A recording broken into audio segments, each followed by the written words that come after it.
Direction maintenant la grande salle tropicale du Jardin des Plantes, figurez-vous, pour que vous présenter une impressionnante exposition. Pourquoi impressionnante? Précisément, c'est le jardinier Thématin qui va répondre, autrement dit Philippe Collignon, alias Chlorophylle. Bonjour Philippe. Ces orchidées, d'abord, elles viennent d'où et elles sont suffisamment nombreuses pour faire une exposition? Exactement, c'est des orchidées d'Asie, c'est une exposition sur les orchidées d'Asie. C'est une grande famille, on en dénombre plus de 7000 espèces et celles qui ornent nos appartements depuis plus de 30 ans sont nées en Asie il y a fort longtemps. Alors d'ailleurs là-bas, on les vénère comme de symboles de pureté, de raffinement, de fertilité ou même d'érotisme. Quand on dit Asie, c'est-à-dire très précisément, ça pousse où? C'est toute l'Asie, surtout l'Asie du Sud-Est. D'accord. Ces fleurs-là, il me semble qu'on ne les a pas encore décrites, elles ont l'air assez originales, non? Oui, on en trouve partout sur les roches, les arbres, proches de la mer, en montagne. Elles s'accrochent partout. Elles ont parfois des grosses fleurs ou de très petites. Regardez, il y a vraiment des petites perles ici, comme ce dendrobium, où la fleur dépasse rarement le millimètre. Donc vraiment, ce sont des espèces botaniques rares, à la fois classiques, mais à la fois rares. C'est ça l'intérêt de cette expo. C'est extrêmement différent, hein, finalement, quand on regarde ça d'un peu plus près. Ouais, pratiquement, elles se ressemblent. Il n'y en a aucune qui se ressemble, il me semble, hein, en tout cas de loin d'ici. Elles sont toutes différentes. Il n'y en a pas une qui se ressemble effectivement. Alors, il y en a des très originales, comme par exemple, on les appelle sabots, chaussons, papillons. Comme par exemple, regardez ce sabot de Vénus. Alors là, maintenant, il est très très vendu en jardinerie. On en parle évidemment.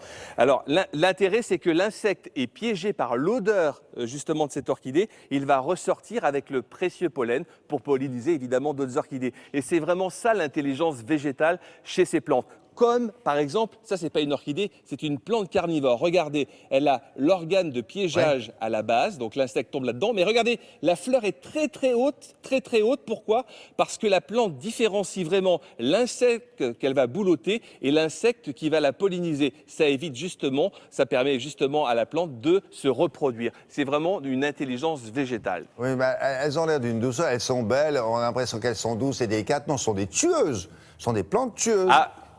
Les carnivores, oui, hein, mais pas les orchidées. Bon, alors, si on en veut une qui a des couleurs extrêmement vives, parce qu'elles sont un peu palichonnes, celles-là.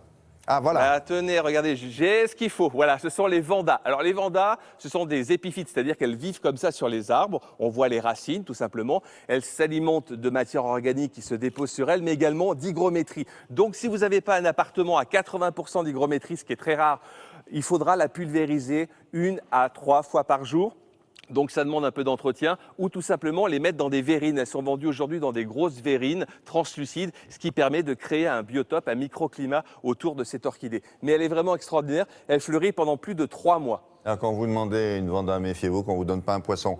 Alors, qu'est-ce que vous conseillez pour débuter? Alors pour débuter, regardez, c'est le cymbidium, c'est vraiment l'orchidée tout-terrain. Elle est vraiment résistante. Elle monte à plus de 2 mètres de hauteur. C'est elle qui a vraiment ouvert le bal il y a 30 ans des orchidées chez nous.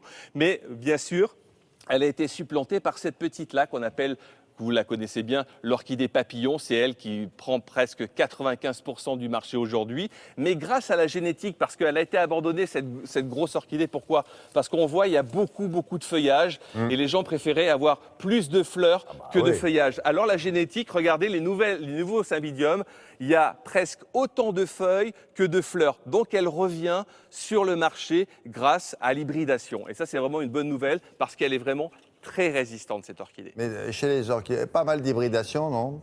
Il me semble. Oui, des milliers par an, des milliers de nouveaux bébés apparaissent par an. Alors, je vous ai fait un petit exemple. Regardez, l'une des dernières nouveautés, elle s'appelle Brassada. Regardez, elle est extraordinaire. Et on a les parents. Ils sont ici. C'est le croisement entre une brassia, donc elle a le caractère de la brassia, on le voit. Mais d'où vient ce petit côté orangé? Eh bien, il vient de cette orchidée qu'on appelle l'Ada. Regardez, cette petite orchidée lui a donné ce côté un peu plus orange pâle, parce que c'est une hybridation. Donc, elle a les caractères des 2 parents. Donc, Brassia plus Ada égale Brassada. Et qui fait ces mélanges-là? Ce sont des obtenteurs. Ça, c'est un obtenteur français, Monsieur Lecouf. Mais il fait ça dans son coin, dans son laboratoire? Exactement, avec ses petits pinceaux, en hybridation. Donc c'est une création personnelle, ça lui appartient. Ça lui appartient, il a déposé le nom, ça lui appartient effectivement. Donc il peut la vendre à d'autres producteurs, mais qui devront lui verser des royalties. Ah oui, d'accord. C'est une marque Ouais. déposée, C'est une marque déposée. en quelque sorte. Bon, quelle est l'orchidée qui est la plus plébiscitée, là, autour de vous?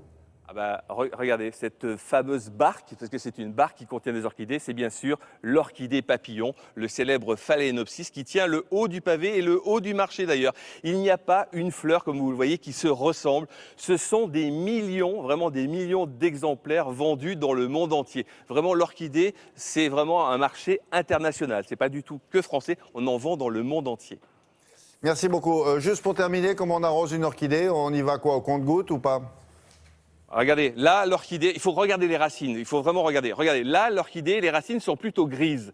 Ça veut dire, attention, j'ai soif. Une fois que vous l'avez arrosée, regardez la différence, les racines deviennent vertes. Donc, quand les racines à droite sont vertes, on n'arrose pas. Et quand les racines commencent à être grises, là, il faut arroser. Voilà la condition pour arroser les orchidées. C'est très clair. C'est jusqu'au 9 mars, si vous passez par là, c'est au Jardin des Plantes à Paris. Au revoir. Merci beaucoup, Philippe.